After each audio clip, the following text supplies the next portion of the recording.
Bamananw ani bamanankan fɔlaw aw folen don. N'an ye bamananw fɔ ka bamanankan fɔlaw fɔ, foli belebele o ye biɲɛkolonbugu ta ye. Sabula a bɛɛ daminɛra yen de. O la sisan, maa min filɛ aw ɲɛkɔrɔ bi, a tɔgɔ ye ko Madi Karamɔgɔ Sidibe. O la sisan ni ye n yɛrɛ walawala aw ye sa, an bɛna don an ka kɛnɛya bulon kɔnɔ. Bi an bɛna kuma fɛn min kan, o ye jabɛti de ye. An bɛna jabɛti a ka taamasiyɛn fɔlɔ n'a b'a fɛ ka don i kan, a b'i ka da gosi ni kan min ye. An bɛna kun damadɔ fɔ o la. N'an tilar'o la, jabɛti k'a furakɛ k'a ban pewu pewu pewu pewu, an b'o fura jira aw la. N'o banna ye, a furakɛli wari a bɛ bɛn euro hakɛ min ma, an b'o fana fɔ aw ye.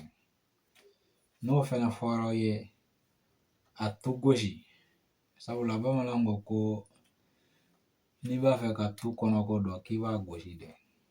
Yɔrɔ a tu gosi an b'o fana jira aw la. O la sisan, yan'an ka se jabɛti ma, ne b'a fɔ aw ye ko ne tɛ dɔgɔtɔrɔ ye dɛ. N tɛ dɔgɔtɔrɔ ye. Yan'an ka baara daminɛ Forobɛri la, Forobɛri ye formation dɔ kɛ an kun. O formation in kɔnɔna la, ne ye dɔnniya min sɔrɔ o kɔnɔ, n bɛ kuma n'o de ye. N'o tɛ n tɛ dɔgɔtɔrɔ ye. O faamuna. Bon an bɛna jabɛti ta sisan. Ni jabɛti bɛ maa min na, a taamasiyɛn fɔlɔ dɔ ye ko ni jabɛti bɛ maa min na, e tigilama, i ka sugunɛkɛ ka ca. Maa bɛ sugunɛkɛla o, e bɛ sugunɛkɛla. O y'a taamasiyɛn dɔ ye. N'o bɔra yen, ni jabɛti b'i la fana, a bɛ togo ka min k'i la i b'a dɔn wa? Boba de bɛ don i fari la. Tuma dɔ la i b'i maga i fari yɔrɔ dɔ la, a bɛ kɛ i komi ɲi t'a rɔ. O ye jabɛti ka taamasiyɛn dɔ ye. A ka taamasiyɛn dɔ fana ye kurukuru bɛ to ka bɔ i fari la. O fana y'a dɔ ye. A taamasiyɛn dɔ fana ye i bɛ sɛgɛn . E ye baara kɛ i ma baara kɛ o, tuma dɔ la i bɛ n'a ye i fari tɛ se ka lafiya . A bɛ kɛ komi i ye baara kɛ k'a sɔrɔ i ma baara kɛ. O ye jabɛti ka taamasiyɛn dɔ ye. A taamasiyɛn min bɛ n'o bɛ kɛnɛ kan ni bɛɛ b'o dɔn, o ye jabɛti tɔ ni joli y'i sɔrɔ, a sumaya man di. Ni jabɛti ser'o ma sa de, o b'a sɔrɔ a digirila .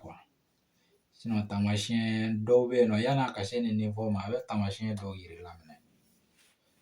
O la sisan, ni jabɛti bɛ maa min na, a fura k'a furakɛ k'a ban pewu ka bɔ i joli rɔ kɔni, an b'a furakɛ k'a ban pewu.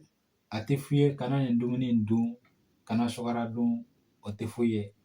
An b'a furakɛ k'a ban pewu. O la sisan ne min b'a fɛ i ka jabɛti ka furakɛ k'a ban,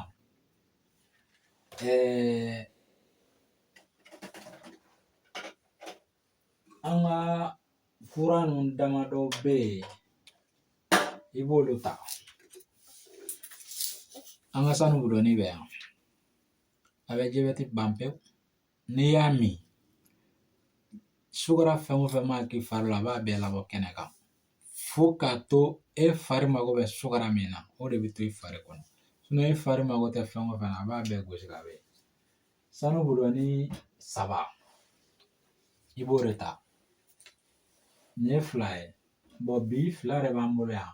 Mais n'i bɛ jabɛti kɔni traiter k'a ban, i bɛ sanu buloni 3 ta. Ka fara nin kan ATC i b'o den 2 ta. o buwati 2 ka fara nin kan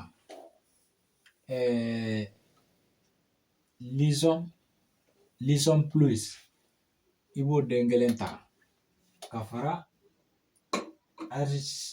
RTC kan. RTC n'u b'a wele ko jɛgɛtulunin buwati 2 ka fara Lison Plus buwati 1 kan ka fara sanu budɔni den 3 kan. Jabɛti traitement filɛ nin ye k'a ban pewu ka bɔ i fari kɔnɔ. O la sisan aw bɛ ɲininkali kɛ ko n'i ye nin fara ɲɔgɔn kan k'a bɛɛ ye joli ye?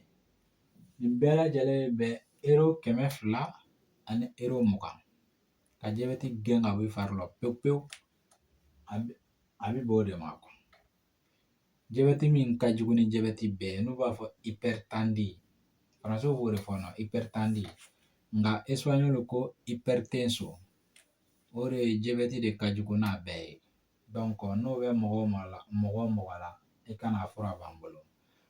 Maa o maa fɛnɛ bɛ sa k'a fɔ e ta ma se hypertension ma, i k'a dɔn k'a fɔ ko i ka jabɛti traitement bɛ nin kɔnɔ quoi. Voilà, an tun b'a fɛ k'o de ɲɛfɔ aw ye bi. An ka video nata ye an bɛ kuma ɲɛko de kan. Sabula a fura dɔ b'an bolo a tɔgɔ activator. An ka video wɛrɛ an bɛ activator ta ka sɔrɔ ka an bɛ taamasiyɛn minnu